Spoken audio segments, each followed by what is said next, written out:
Okay, Northern Ireland were playing England in their final group match of Group A at the Women's Euros at St Mary's in Southampton.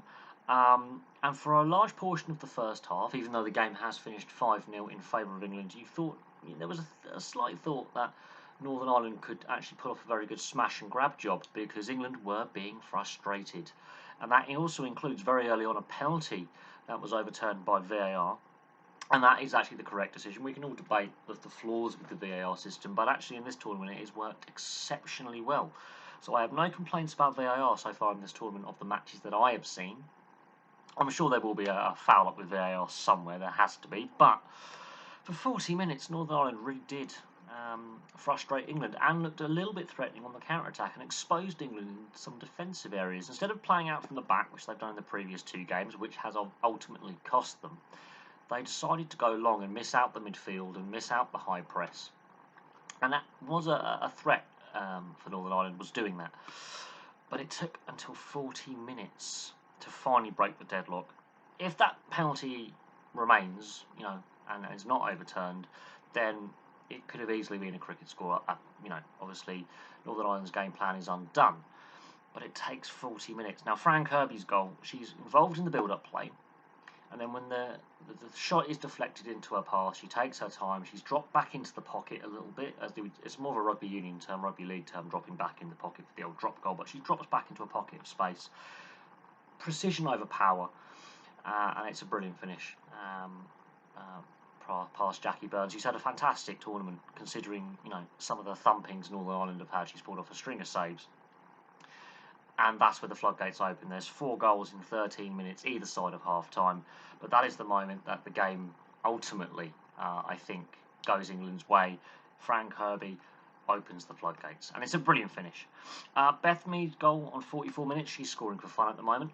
One of the leading scorers in the tournament so far. Again, proving she's a two-footed player with how she makes the space for herself and gives herself the opportunity to have the shot. Yes, it is deflected past Jackie Burns in the Northern Ireland goal, but she's proven she's lethal with either foot. Can cut in off her right, can cut in off her left. Doesn't matter. She had a similar goal against Norway from a similar position, cutting in onto what is perceived to be her weaker foot on the left, but very similar to her goal, one of her goals against Norway.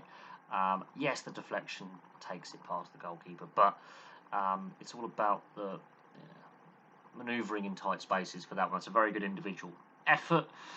Half-time comes. I think Northern Ireland could be pretty proud with their first half defensive display, and they had little threatening flashes on the counter-attack, which should teams do their homework, be it Spain or Denmark in the next round. That is a potential weakness, is if a team decides to go along and skip out the midfield and then get the ball quickly into a channel.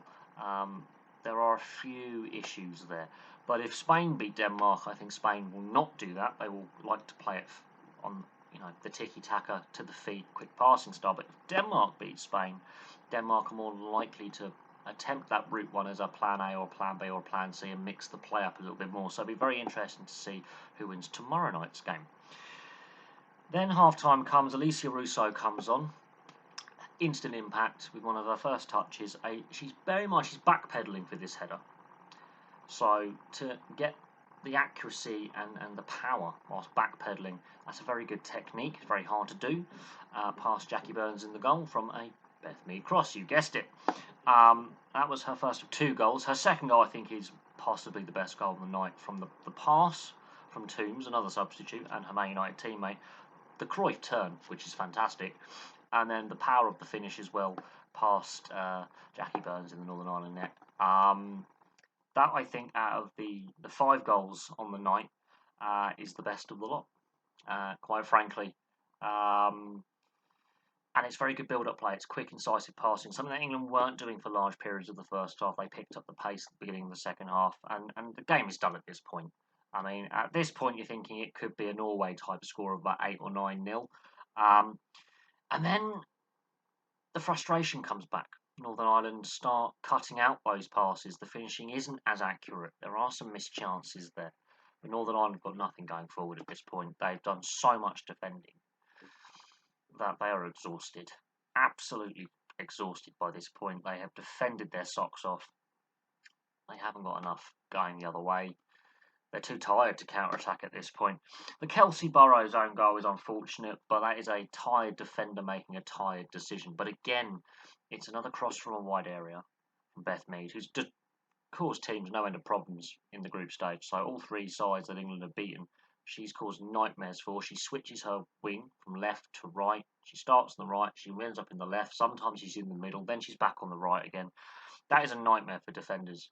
Because when one wing back or one left or right back thinks, okay, I've got a breather, the other one has gone, oh, heck, what am I going to do now? I've got a two-footed player who's causing problems. And then she'll end up in the middle. So, very, very good cross into a dangerous area. Anything can happen. The defender sticks out a leg, Burrow sticks out a leg and diverts it. Oh, yeah, it would be a very good lob if that was an attacking position, but it diverts over Jackie Burns' head, and there's not a lot the goalkeeper can really do about that, which is unfortunate.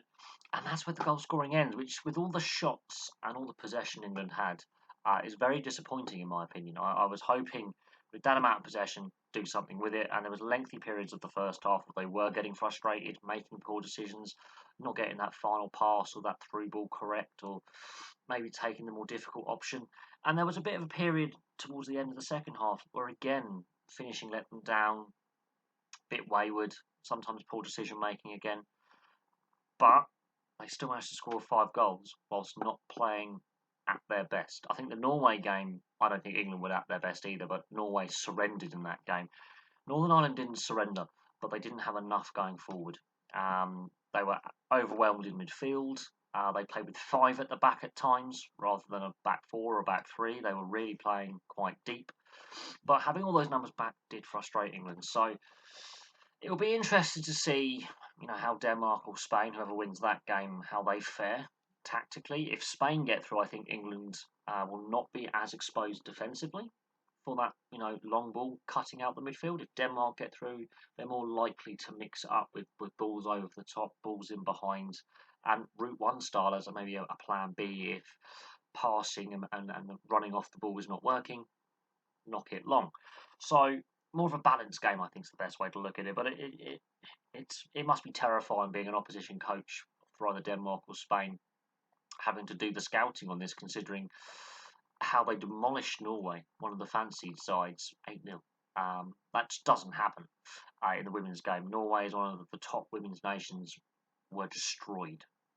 And Northern Ireland stuck to their structures, but they ran out of steam. So there we go. That's my review of it. Thank you very much for watching. Please place your thoughts in the comments section below, and I will have some more videos for you very, very soon.